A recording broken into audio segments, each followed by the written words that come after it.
بسم الله الرحمن الرحيم. ياسين والقرآن الحكيم إنك لمن المرسلين على صراط مستقيم تنزيل العزيز الرحيم لتنذر قوما ما أنذر آباؤهم فهم غافلون لقد حق القول على أكثرهم فهم لا يؤمنون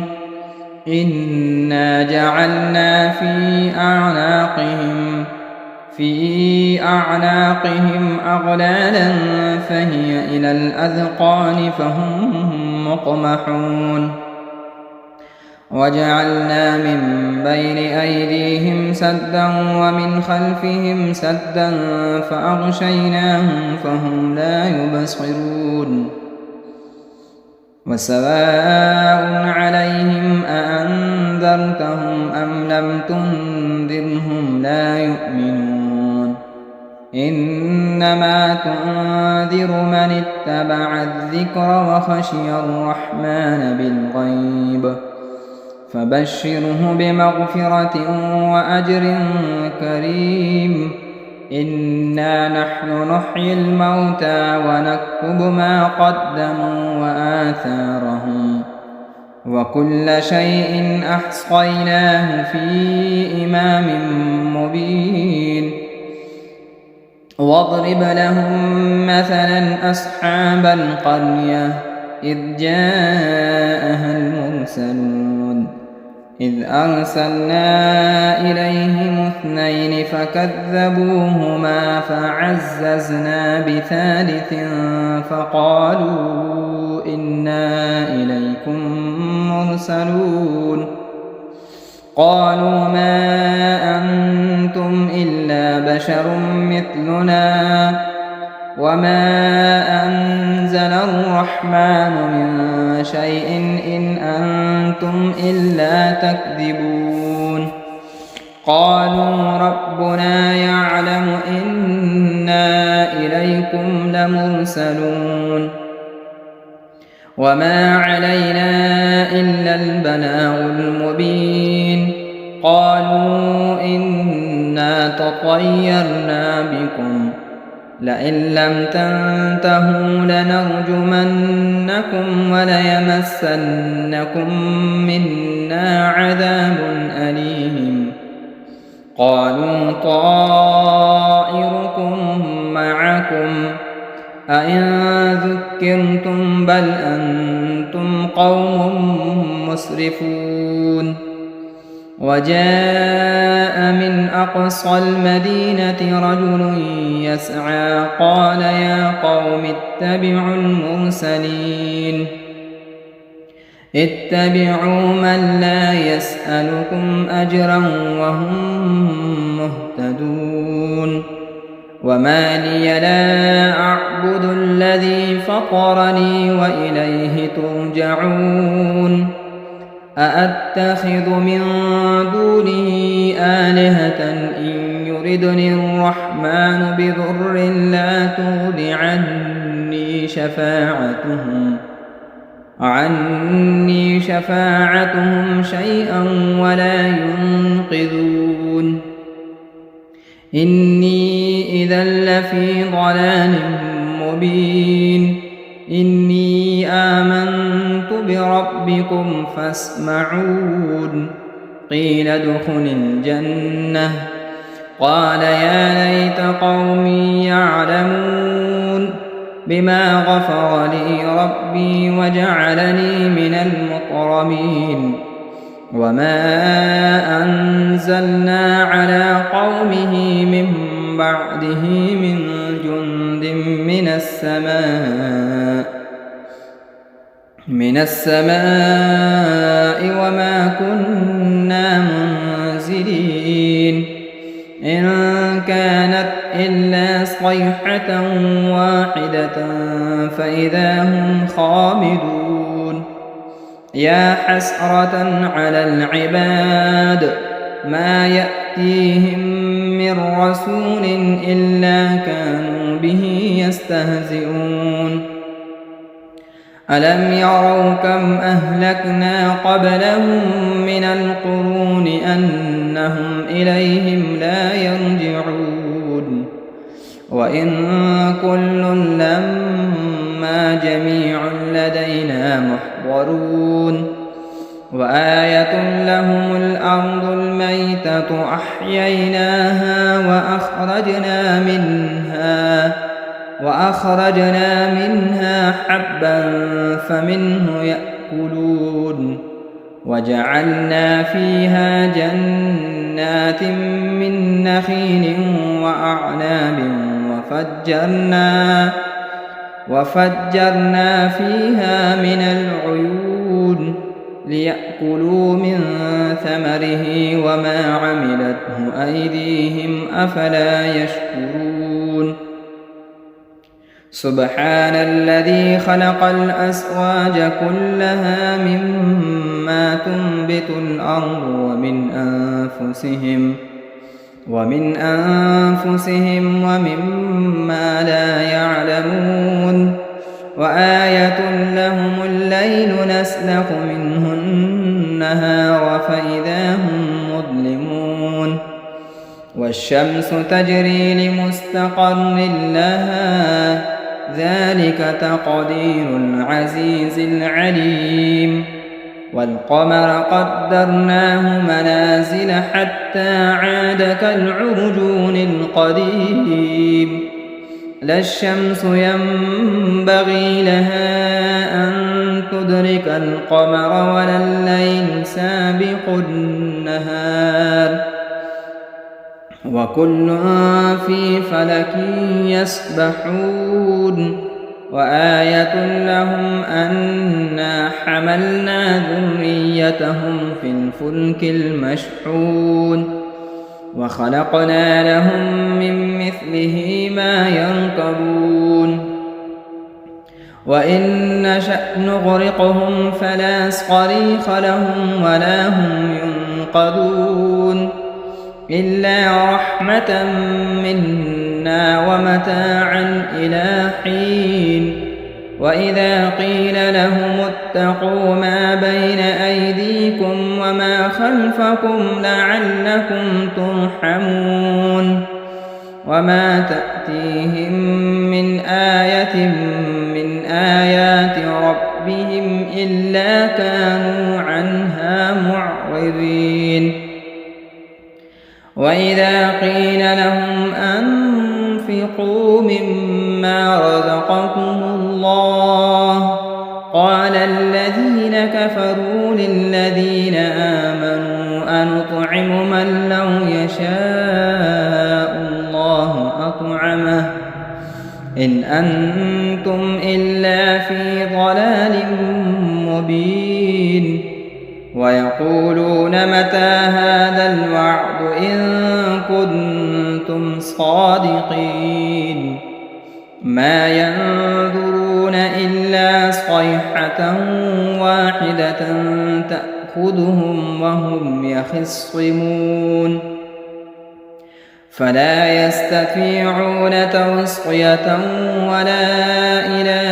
أهلهم يرجعون ونفخ في الصور فإذا هم من الأجداث إلى ربهم ينسلون قالوا يا ويلنا من بعثنا من مرقدنا هذا ما وعد الرحمن وصدق المرسلون إن كانت إلا صيحة واحدة فإذا هم جميع لدينا محضرون فاليوم لا تظلم نفس شيئا ولا تجزون إلا ما كنتم تعملون إن أصحاب الجنة اليوم في شغل فاكهون هم وأزواجهم في ظلال على الأرائك متكئون لهم فيها فاكهة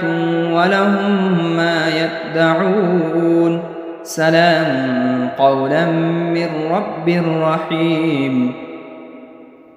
وامتازوا اليوم أيها المجرمون ألم أعهد إليكم يا بني آدم ألا تعبدوا الشيطان إنه لكم عدو مبين وأن اعبدوني هذا صراط مستقيم ولقد أضل منكم جبلا كثيرا أفلم تكونوا تعقلون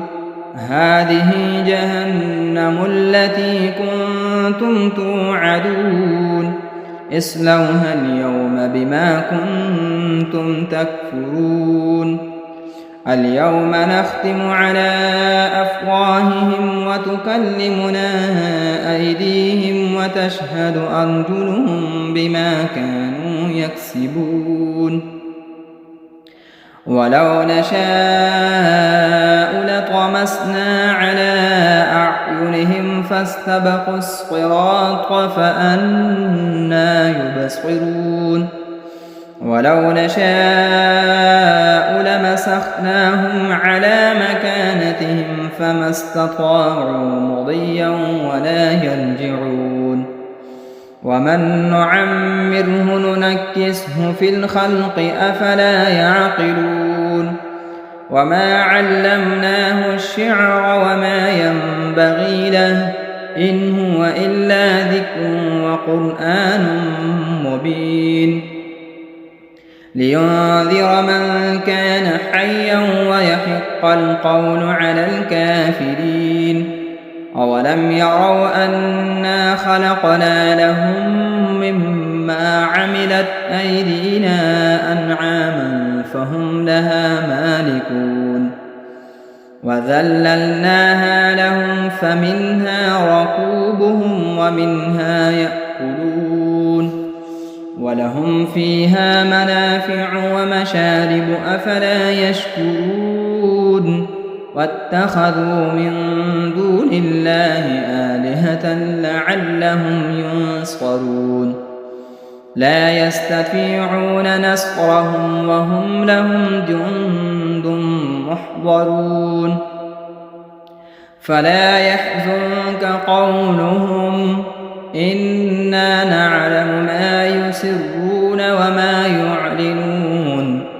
أولم يرى الإنسان أنا خلقناه من نطفة فإذا هو خصيم مبين وضرب لنا مثلا ونسي خلقه قال من يحيي العظام وهي رميم قل يحييها الذي أنشأها أول مرة وهو بكل خلق عليم الذي جعل لكم من الشجر الأخضر نارا فإذا أنتم منه توقدون أوليس الذي خلق السماوات والأرض بقادر على أن يخلق مثلهم بلى وهو الخلاق العليم إنما أمره إذا أراد شيئا أن يقول له كن فيكون فسبحان الذي بيده ملكوت كل شيء وإليه ترجعون بسم الله الرحمن الرحيم الرحمن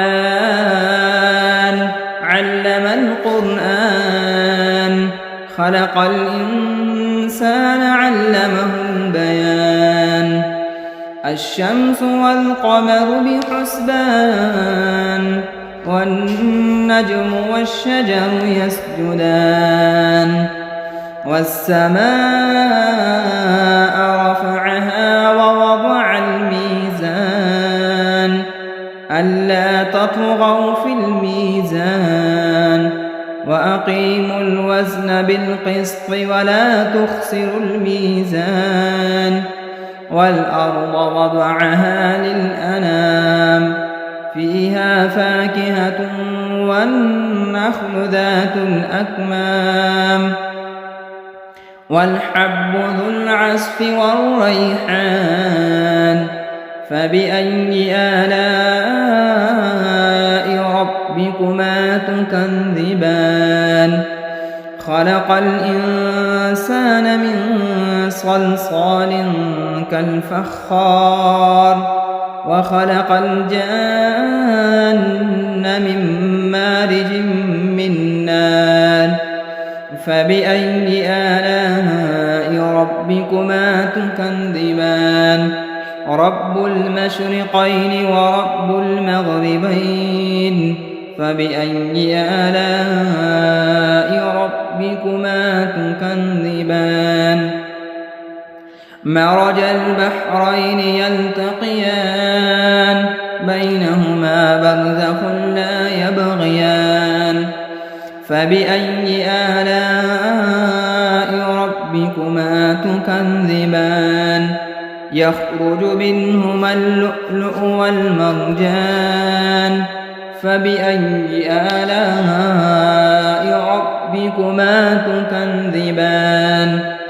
وله الجوار المنشآت في البحر كالأعلام فبأي آلاء ربكما تكذبان كل من عليها فان ويبقى وجه ربك ذو الجلال والإكرام فبأي آلاء ربكما تكذبان يسأله من في السماوات والأرض كل يوم هو في شأن فبأي آلاء ربكما تكذبان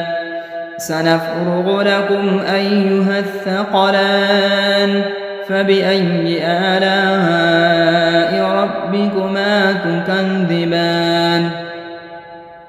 يا معشر الجن والإنس إن استطعتم أن تنفذوا من أقطار السماوات والأرض فانفذوا لا تنفذون إلا بسلطان فبأي آلاء ربكما تكذبان يرسل عليكما شؤاد من نار ونحاس فلا تنتصران فبأي آلاء ربكما تكذبان فإذا انشقت السماء فكانت وردة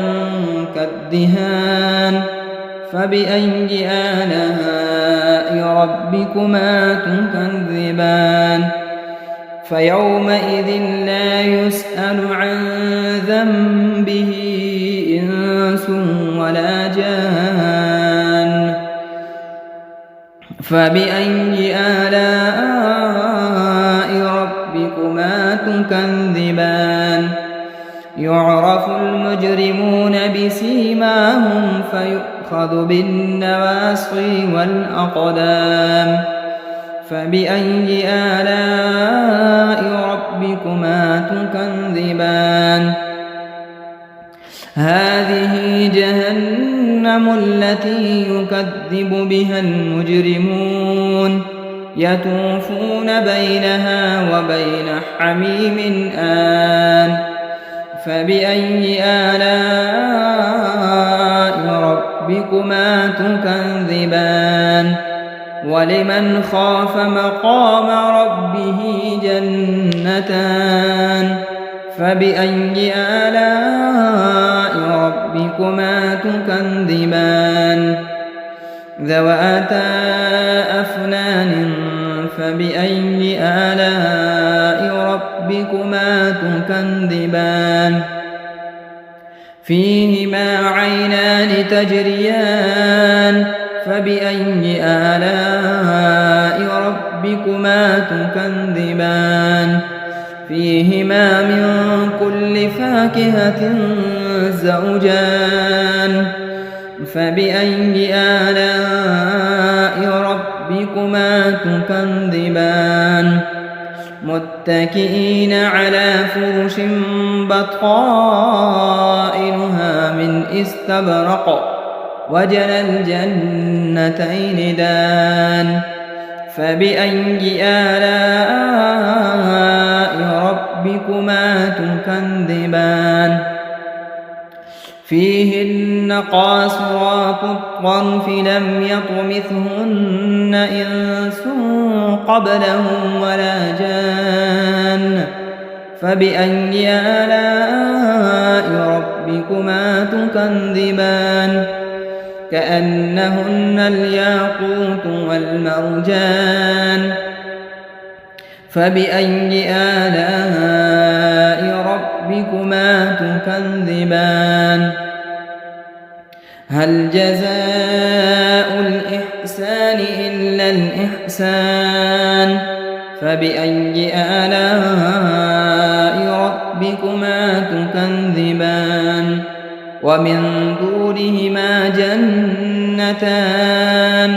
فبأي آلاء ربكما تكذبان مدهامتان فبأي آلاء ربكما تكذبان فيهما عينان نضاختان فبأي آلاء ربكما تكذبان فيهما فاكهة ونخل ورمان فبأي آلاء ربكما تكذبان فيهن خيرات حسان فبأي آلاء ربكما تكذبان حور مقصورات في الخيام فبأي آلاء ربكما تكذبان لم يطمثهن إنس قبلهم ولا جان فبأي آلاء ربكما تكذبان متكئين على رفرف خضر وعبقري حسان فبأي آلاء ربكما تكذبان تبارك اسم ربك ذي الجلال والإكرام بسم الله الرحمن الرحيم إذا وقعت الواقعة ليس لوقعتها كاذبة خافضة رافعة إذا رجت الأرض رجا وبست الجبال بسا فكانت هباء منبثا وكنتم أزواجا ثلاثا فأصحاب الميمنة ما أصحاب الميمنة وأصحاب المشأمة ما أصحاب المشأمة والسابقون السابقون أولئك المقربون في جنات النعيم ثلة من الأولين وقليل من الآخرين على سرر موضونة متكئين عليها متقابلين يطوف عليهم ولدان مخلدون بأكواب وأباريق وكأس من معين لا يصدعون عنها ولا ينزفون وفاكهة مما يتخيرون ولحم طير مما يشتهون وحور عين كأمثال اللؤلؤ المكنون جزاء بما بما كانوا يعملون لا يسمعون فيها لغوا ولا تأثيما إلا قيلا سلاما سلاما وأصحاب اليمين ما أصحاب اليمين في سدر مخضود وطلح منضود وظل ممدود وماء مسكوب وفاكهة كثيرة لا مقطوعة ولا ممنوعة وفرش مرفوعة إنا أنشأناهن إنشاء فجعلناهن أبكارا عربا أترابا لأصحاب اليمين ثلة من الأولين وثلة من الآخرين وأصحاب الشمال ما أصحاب الشمال في سموم وحميم وظل من يحموم لا بارد ولا كريم إنهم كانوا قبل ذلك مترفين وكانوا يصرون على الحنث العظيم وكانوا يقولون أئذا متنا وكنا ترابا وعظاما أئنا لمبعوثون أو آباؤنا الأولون قل إن الأولين والآخرين لمجموعون إلى ميقات يوم معلوم ثم إنكم أيها الضالون المكذبون لآكلون من شجر من زقوم فمالئون منها البطون فشاربون عليه من الحميم فشاربون شرب الهيم هذا نزلهم يوم الدين نحن خلقناكم فلولا تصدقون أفرأيتم ما تمنون أأنتم تخلقونه أم نحن الخالقون نحن قدرنا بينكم الموت وما نحن بمسبوقين على أن نبدل أمثالكم وننشئكم فيما لا تعلمون ولقد علمتم النشأة الأولى فلولا تذكرون أفرأيتم ما تحرثون أأنتم تزرعونه أم نحن الزارعون لو نشاء لجعلناه حطاما فظلتم تفكهون إنا لمغرمون بل نحن محرومون أفرأيتم الماء الذي تشربون أأنتم أنزلتموه من المزن أم نحن المنزلون لو نشاء جعلناه أجاجا فلولا تشكرون أفرأيتم النار التي تورون أأنتم أنشأتم شجرتها أم نحن المنشئون نحن جعلناها تذكرة ومتاعا للمقوين فسبح باسم ربك العظيم فلا أقسم بمواقع النجوم وإنه لقسم لو تعلمون عظيم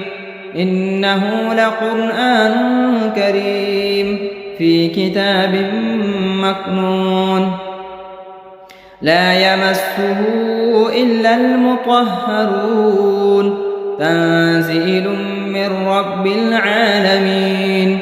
أفبهذا الحديث أنتم مدهنون وتجعلون رزقكم أنكم تكذبون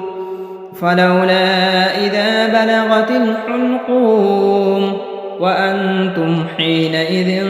تنظرون ونحن أقرب إليه منكم ولكن لا تبصرون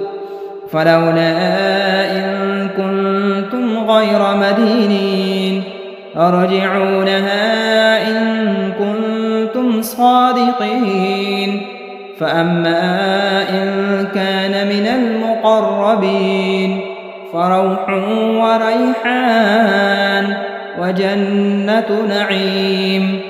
وأما إن كان من أصحاب اليمين فسلام لك من أصحاب اليمين وأما إن كان من المكذبين الضالين فنزل من حميم وتصلية جحيم إن هذا لهو حق اليقين فسبح باسم ربك العظيم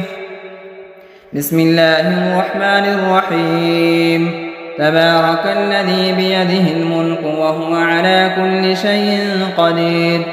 الذي خلق الموت والحياة ليبلوكم أيكم أحسن عملا وهو العزيز الغفور الذي خلق 7 سماوات طباقا ما ترى في خلق الرحمن من تفاوت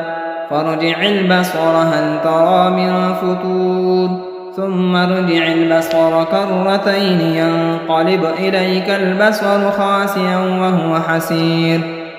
ولقد زينا السماء الدنيا بمصابيح